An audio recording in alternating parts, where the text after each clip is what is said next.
A Tale of a Peddler, Some Monkeys, and Their Monkey Business by Esper Slobodkin. Once there was a peddler who sold caps, but he was not like an ordinary peddler carrying his wares on his back. He carried them on top of his head. First he had on his own checked cap, then a bunch of gray caps, then a bunch of brown caps, then a bunch of blue caps, and on the very top, a bunch of red caps. He walked up and down the streets, holding himself very straight so as not to upset his caps. As he went along, he called, "Caps, caps for sale, 50 cents a cap." One morning, he couldn't sell any caps.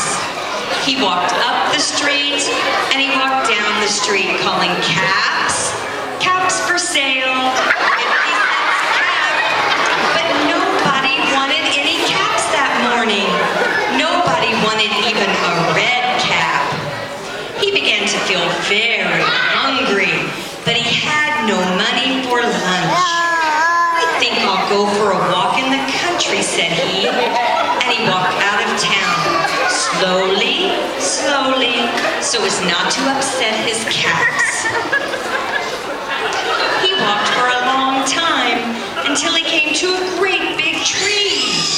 "It's a nice place for a rest," thought he, and he sat down very slowly under the tree and leaned back little by little against the tree trunk so not to disturb the caps on his head. Then he put up his hand to feel if they were straight. First his own checked cap, then the gray cap, then the brown caps, then the blue caps, then the red caps on the very top. They were all there, so he went to sleep. He slept for a long time.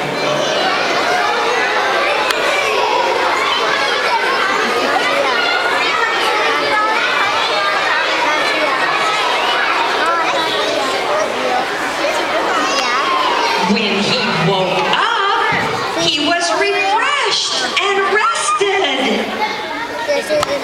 But before standing up, he felt with his hand to make sure his caps were in the right place. All he felt was his own checked cap. He looked to the right of him, no caps. He looked to the left of him, no caps. He looked in back of him, no caps. He looked behind the tree, no caps. Then he looked up into the tree, and what do you think he saw? On every branch sat a monkey. On every monkey was a gray or a brown or a blue or a red cap. The peddler looked at the monkeys. The monkeys looked at the peddler.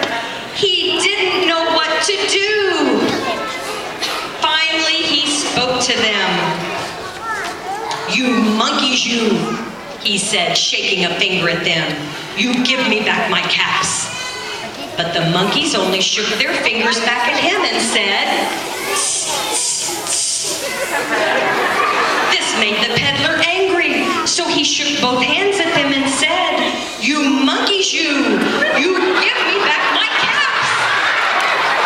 But the monkeys only shook both their hands back at him and said, "Tss, tss, tss."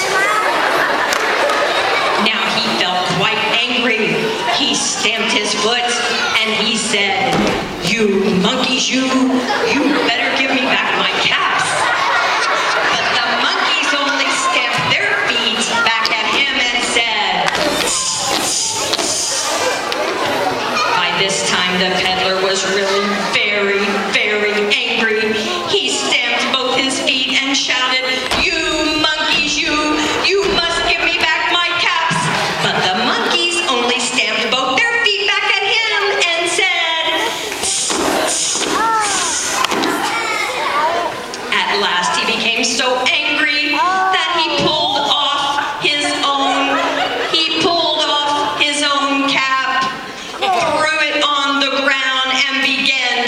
walk away. But then each monkey pulled off his cap, and all the gray caps, and all the brown caps, and all the blue caps, and all the red caps came flying down out of the tree. So the peddler picked up the caps and put them back on his head. First his own check cap, then the gray caps, then the brown